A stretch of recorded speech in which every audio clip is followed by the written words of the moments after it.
दोस्तों नमस्कार, आप देख रहे हैं पूर्वांचल संदेश। मैं हूं दीपक दुबे और आज है पावन पवित्र महाशिवरात्रि का पर्व। सुबह से ही भक्तगण बाबा भोले की सेवा में लग गए हैं, जल चढ़ रहे हैं और हम खड़े हैं राम जानकी मार्ग पर छरदही गांव में दोस्तों। और ये है बाबा दुग्धेश्वर नाथ का मंदिर जो आपके सामने है, दिख रहा है। एकमात्र मंदिर इस क्षेत्र का जहां पर स्वयंभू खुद धरती फाड़ के शिवलिंग प्रकट हुआ है। दोस्तों बताएं, बाबा दुग्धेश्वर नाथ का जो इतिहास है, ये मंदिर, ये स्थान मंदिर जो है लगभग 16वीं शताब्दी का मंदिर है। इसका जो स्थापत्य है, फिलहाल इसका जीर्णोद्धार हुआ है, ऊपर से जो मॉडर्न पद्धति से इसको प्लास्टर कर दिया गया है, लेकिन इसके अंदर की जो ईंटें हैं, जो चुनाई है, जो इसका स्थापत्य है, वो बताता है कि ये लगभग 16वीं शताब्दी का मंदिर है।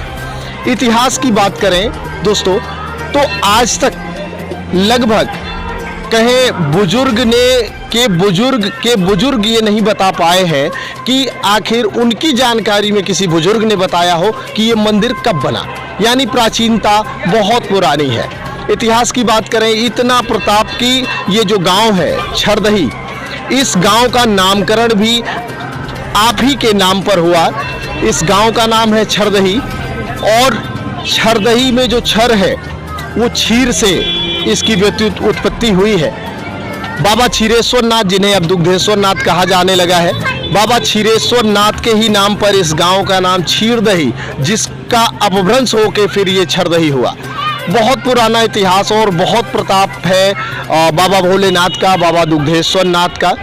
दोस्तों कहा जाता है कि पुराने समय में जब मुगलों का मुसलमानों का शासन हुआ करता था, तो इस मार्ग से कोई मुस्लिम सेनानी था, वो गुजर रहा था और यहाँ पे जहाँ हम खड़े हैं आज मंदिर बना है, सड़कें बन गई है, ये एक जंगल का रास्ता हुआ करता था। तो लोगों की, श्रद्धालुओं की यहाँ काफ़ी भीड़ थी।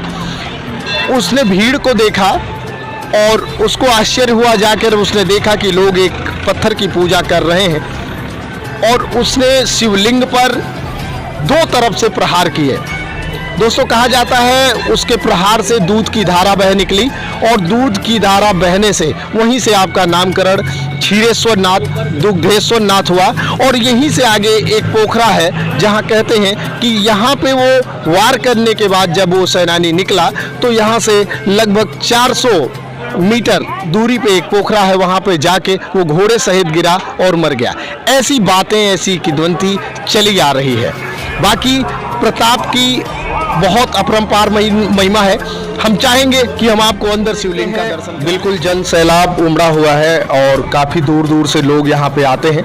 थोड़ा सा रास्ता हमें देंगे तो हम ये दिखाना चाहेंगे कि किस तरीके से शिवलिंग पे आज भी वो साक्ष्य उपलब्ध है कि इस शिवलिंग पे वार हुआ था तलवार द्वारा। बाबा थोड़ी मदद करिए, इसको हटवाइए। चलिए हम प्रयास करते हैं। काफ़ी संख्या में जनता आ रही है और ये कट का निशान है यहाँ पे, और यहाँ ये नागनाथ लगे हैं। ये भी दोनों तरफ से आप देख सकते हैं क्लोजली कि तलवारों के निशान है, जिससे दूध की धारा फूटी थी और आपका नामकरण दुग्धेश्वर नाथ हुआ था। तो हमारा उद्देश्य बस इतना था कि हम दिखा सके कि किस तरीके से यहाँ पे हमला हुआ था। और तो ये इसकी पौराणिकता जो है दोस्तों लगभग 16। ये है मंदिर उधर से, चूंकि यहाँ पे प्रतिवर्ष कार्यक्रम चलते रहते हैं, अभी भी श्रीमद् भागवत कथा का कार्यक्रम चल रहा है पंडित सूर्यकांत आचार्य जी द्वारा। तो ये मंदिर है और ये छोटा मोटा है। चूँकि ये मंदिर काफ़ी उपेक्षाओं का शिकार हुआ, इस पे लोगों ने ध्यान नहीं दिया। इसकी देखते हैं छोटा मोटा मेला यहाँ पे लगता है लोगों का, और यहाँ पे तकरीबन 20 से 25 गांव के लोग जलाभिषेक करने के लिए आते हैं। आप देख सकते हैं कि लोग आ रहे हैं, जा रहे हैं सुबह। आइए कुछ श्रद्धालुओं से बात करते हैं कि क्या है श्रद्धा उनकी। अपना नाम बताएं। मेरा नाम अखिलेश गिरी गुड्डू गोस्वामी है। ग्राम सभा सरदई का निवासी हूँ और इसके जो है लगभग 2003 में हमारे पिताजी का देहांत हो गया था। तब से आज तक हम संघर्ष करते रहे, लेकिन 2003 में जब हमको ये महसूस हुआ कि भगवान भोलेनाथ का कुछ आस्था रखा जाए, रखने से कुछ मिल सकता है, तो हमने 2003 से इनका पूजा पाठ करना शुरू किया। और उसके बाद में हम दिन ब दिन दुर्दशा देखते रहे अपने घर का, परिवार का और लोगों का, लेकिन जो है कुछ सहयोग में नहीं मिला। उसके बाद हम यही पूजा पाठ के सहारे ही जो है धीरे धीरे अपने दिन प्रतिदिन विकास के दौर पे मेहनत करते रहें। और उसके बाद फिर 2006 में हमने ITI करना शुरू किया, 2008 में हमारा कंप्लीट हुआ। और उसके बाद में जो है हम 2009 में कमाने के लिए दिल्ली गए। उसके बाद वहाँ से कुछ जोड़ बटोर करके अपना काम एक छोटा सा CFL का चालू किया 2014 में, जनवरी 2014 में चालू किया। उसके बाद में 2 जनवरी में ही एक दुकान किया कुदराम में, बाबा इलेक्ट्रिकल्स के नाम से, और वहीं से छोटे से ही काम से हम उठाना अपना काम चालू किए। और उसके बाद में धीरे धीरे दिन प्रतिदिन 10 फरवरी 2016 को जो है फिर हम जो है गोरखपुर में एक बढ़िया बाबा इलेक्ट्रिकल्स के नाम से जो है कोतवाली रोड पर दुकान किए। और आज वहाँ पे जो है वर्षों से बढ़ गया हमारे दुकान का भी। और इसका सारा श्रेय भगवान भोलेनाथ जी का है, जो भगवान भूत भोलेनाथ जो है बाबा दुग्धेश्वर नाथ का कृपा है, जो हम इस स्तर तक पहुँचे हैं जी, इस स्तर तक हम पहुँचे हैं। और उसके बाद में हमारे पास आज की डेट में भगवान दुग्धेश्वर नाथ की कृपा से गोरखपुर में खुद की 2 दुकानें हैं, और उसके बाद खुद का ज़मीन भी है, 2-2, 3-3 गाड़ियाँ भी है। सब भगवान भूत भोलेनाथ का कृपा है, बाबा दुग्धेश्वर नाथ जी का। हम इनके राजा राम चौरसिया, ग्राम देवदार, बबलिया जोड़।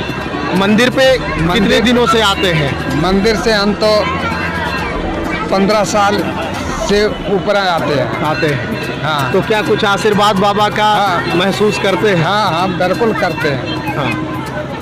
मनोकामनाएं पूर्ण होता है। हाँ। और मंदिर का देखभाल भी होना चाहिए।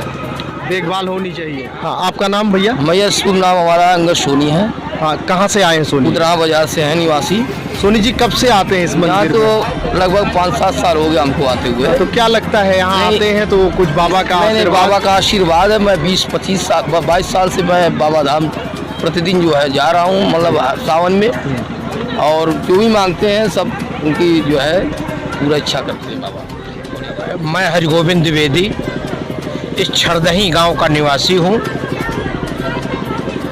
हमारी पलक झपकती है या पलक खुलती है तो बाबा दुग्धेश्वर नाथ धाम में। बाबा का कृपा इस पूरे क्षेत्र पर, पूरे श्रद्धालुओं पर इतनी विशेष है, साक्षात या परोक्ष रूप से कोई मन में बाबा से कुछ चाहता है तो बाबा दुग्धेश्वर नाथ उसकी हर मनोकामना पूरी करते हैं।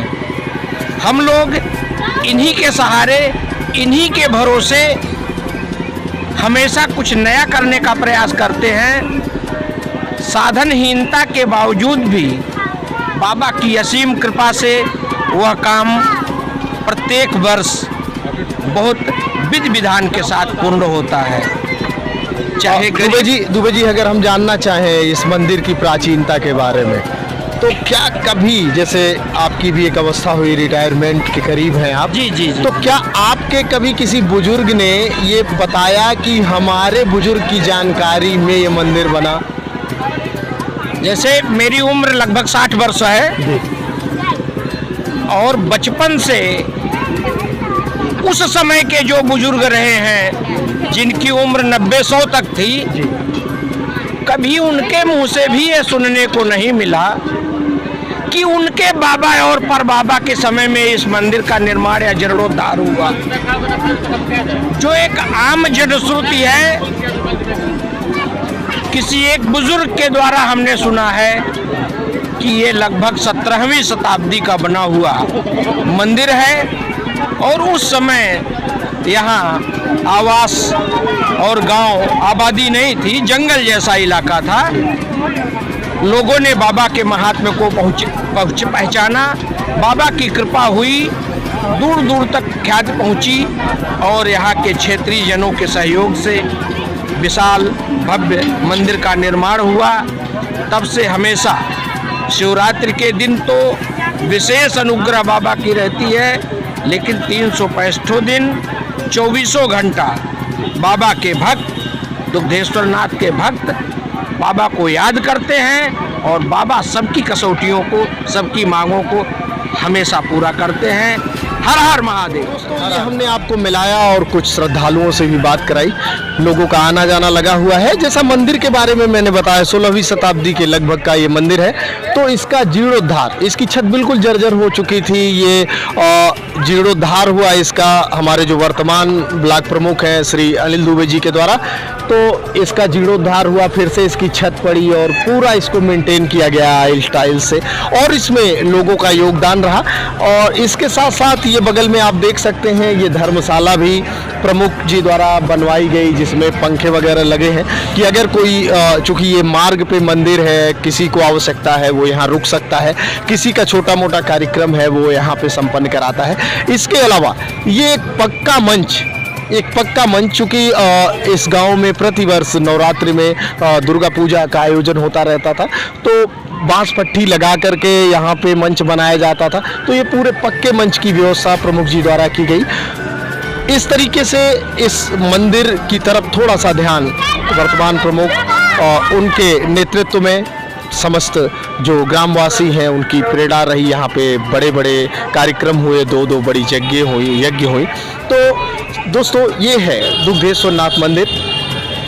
बस इन्हीं शब्दों के साथ मैं चाहूँगा आपको फिर से एक बार पूरी पूर्वांचल संदेश टीम की तरफ से महाशिवरात्रि की हार्दिक शुभकामनाएं। देखते रहिए पूर्वांचल संदेश। मैं शंभू कुमार मिश्रा, भारत तिब्बत जिलाध्यक्ष बस्ती समन्वय संघ का। शिवरात्रि के पावन पर्व पर हम महादेव से कामना करेंगे कि सारे लोग क्षेत्र के सुखी, संपन्न, निरोग हों। यही मेरी शुभकामना है।